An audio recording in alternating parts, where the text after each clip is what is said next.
Hello, my name is Voya and welcome to My Deep Guide and another edition of Q&A. I missed doing this one, so let's start it up. Is it possible to continuously scroll down on a blank page to extend notes on the same page without having to open a new one?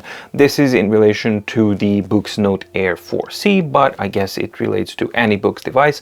And basically what you're asking for is the same functionality that Remarkable does have in their notebooks, and the answer is no. You don't have infinitely scrolling pages available on the Boox platform, but what you do have is the canvas size where you can actually effectively double it up. So you don't have infinitely scrolling pages vertically, but you can certainly make it to be twice the vertical height, and that may be something that you are interested in. Hi, do you think that Note Air 3C will get the new firmware as 4C? Well, that's a very good question, and that's a tricky one for Boox to handle, because on the one hand, the only major difference between the Note Air 3C and the Note Air 4C is actually the Boox OS4. Fundamentally, these two don't really have any other difference. Yeah, they have a different screen, but in reality, the differences are not that major. It's a minor kind of a tweak in a difference in reality when I compare them side to side, when I'm not looking in marketing and promo material. In reality, I have them side by side, not really that big of a difference. However, that OS4 does actually offer a lot of new functionalities that are actually quite important. But at the same time, it also introduces the new type of home screen look, which I personally prefer, and I find that whole tab-like organization of the OS much more intuitive and way better and modern and user-friendly than the old traditional one is.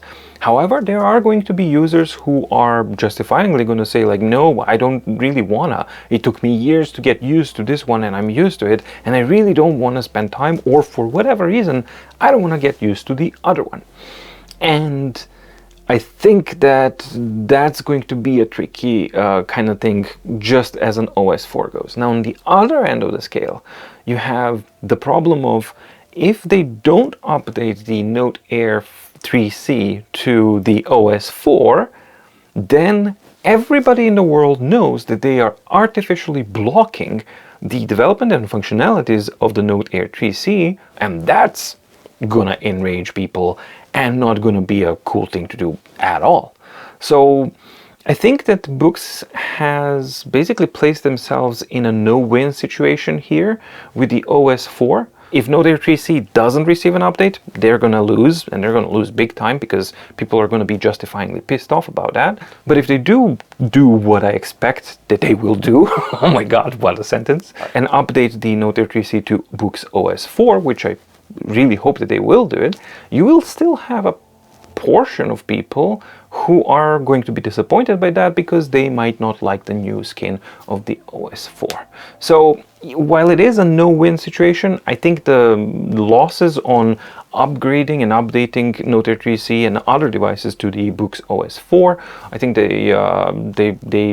it's the logical choice to kind of choose, because development-wise also, I mean, you have to keep track of so many devices, and then to actually branch it into two, this makes sense, because I think that they're simply joining the tab devices and the regular system into this, which is the OS4, and from now on they just want to use the OS4 as the unified type of operating system, and that just makes perfect sense on many levels. I don't know if you have answered this elsewhere. If so, please point me to it. For the Remarkable Paper Pro, have you tested with version My Deep Guide Meeting Planner? Which do you think works best, 10.3 or 13.3, since the screen is right between those two? Thanks. I have tested, and basically both work perfectly fine, like any, even 7.8-inch version is going to work perfectly fine. I think it just comes down to your preference. What do you like more? On both of them, you have more than enough room to actually work with the exception that the 13.3-inch version, while it will have slightly less than 7 millimeters line spacing in the whole throughout the whole document, you will have a lot more meetings and a lot more room for writing down your notes. So my recommendation would be just to test out writing, primarily just writing your content on a 10.3 version of MMP and on a 13.3 version of the MMP and see which one is more comfortable. My personal inclination would be to actually use the 13.3-inch version on the Remarkable Paper Pro, mainly because it allows the pages where I can write notes, they give me more room to write with. So that's my kind of reasoning, and you gotta test it out and see what works best for you. Next question is in relation to the Fujitsu Quaderno A4 Gen 2. Hi, thanks for this in-depth review. Would you recommend this device for musicians? Can it download apps like MuseScore, Henley Library, Tomplay, Sibelius Songbook Pro, or the IMSLP, or music reading apps like Mobile Sheets? Thank you. Two questions here. First, I'll answer the second one, which is, can it download other apps? No, it can't. It's a closed down system, even though it is an Android system. You can't really install other apps or do anything like that. Maybe you can kind of hack it and then sideload things, but that's a much bigger project endeavor. And also, the processing power of Fujitsu Quaderno is really not that strong. So those things are not its strong points. So first of all, no, normally you can't really install these apps easily on that device. And second of all, the way that it's actually made is it's far too slow and difficult to interact with for situations where you need to quickly flip a page in some sort. So no, this is not something that I would recommend for musicians for live settings, for example. As for scribbling down your notes in the sheet or something like that, well, depends what your use case scenario is. So if you just have simple PDF files of music notation, then you can definitely use that and annotate it, but don't expect anything more than like a digital representation of what you have on a paper, because essentially the power of Quaderno is that minimalism that it's basically a digital paper, nothing more than that. So hopefully that helps you understand where this device falls and what it can do and what it can't do. Do you think Boox Note Max will be significantly better than Tab X? At least in terms of specs, seems equivalent. Well, I disagree that they seem equivalent in terms of specs, mainly because the most important aspect of the device is the screen. And that is the biggest difference between these two, because Note Max is going to use a Carta 1300 screen that is 300 ppi.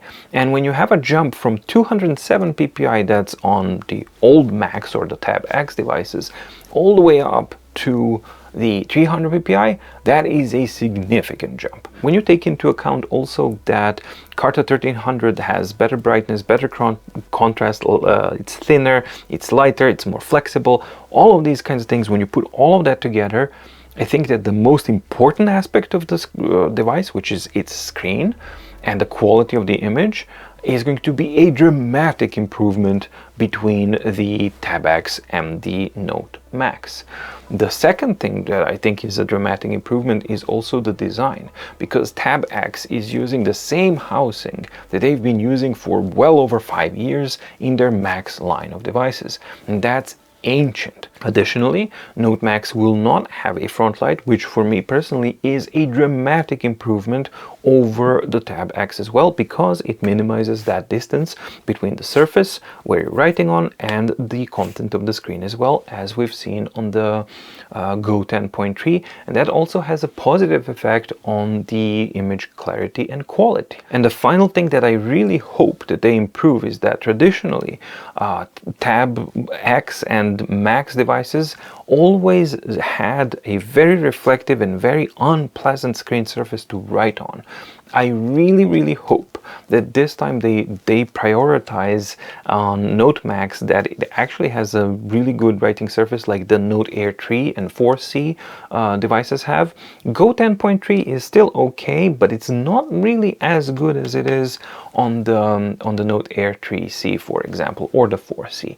So my personal hope would be that they prioritize that feeling and that we maybe get that type of writing surface on top of the Note Max. And if that happens, then when you put all of that combined together, Note Max has a potential to be exponentially better device in real world use case scenarios than the Tab X, regardless of the specifications, RAM amount and all that kind of stuff. That is secondary on a device like this because yeah, the original specs are more than enough, and that's not the area where the device was lacking. And I think that Note Max is addressing all of the areas where previous Boox 13.3-inch devices were actually lacking. This is in regards to the Boox Note Air 4C. Could you please go deeper on PDF templates performance on the Notes app, available on the 4 only as far as I know?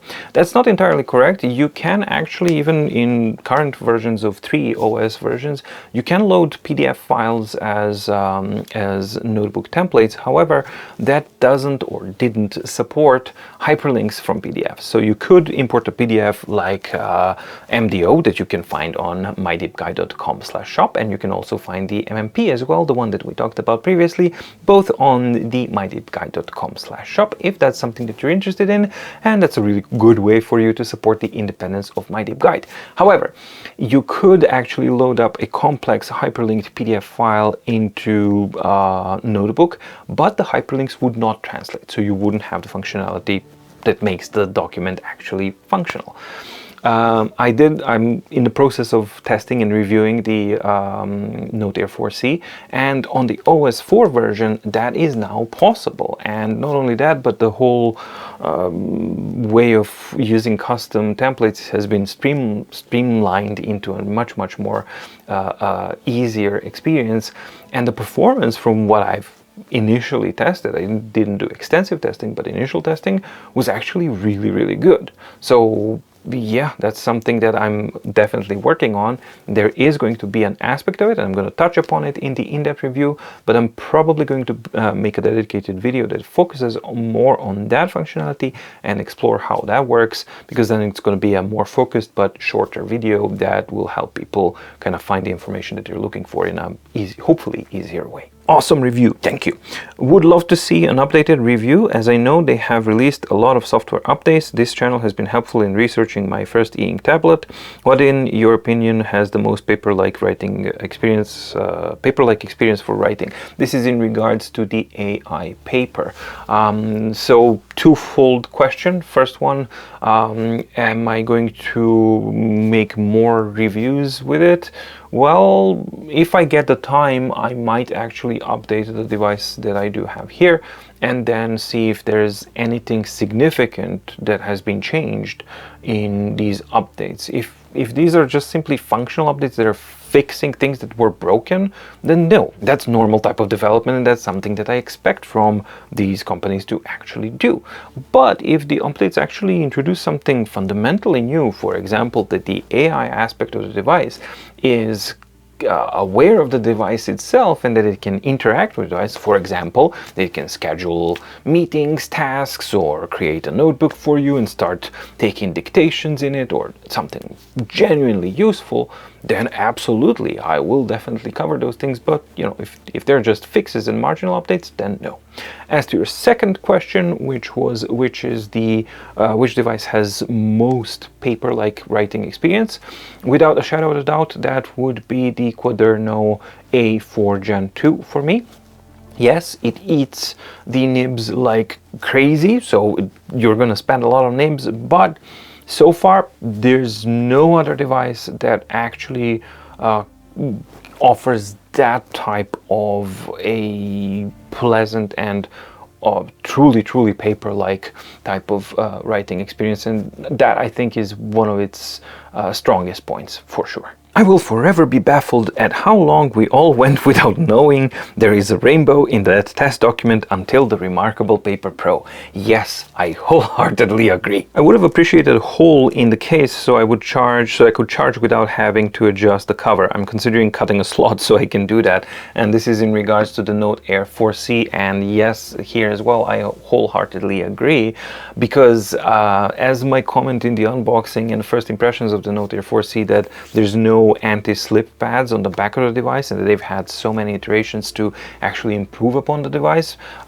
This is one of the areas as well where it just doesn't make any sense that the cover itself doesn't have the hole so that you can charge the device while it's in the cover without having to open the device and all that kind of stuff. That as well is just completely baffling, and yeah, it's something that this iteration absolutely should have had. Alright, so those are all the questions, and that's all from me for this edition of Q&A. Thank you so much for watching, stay safe, stay healthy, and see you in the next video. Bye!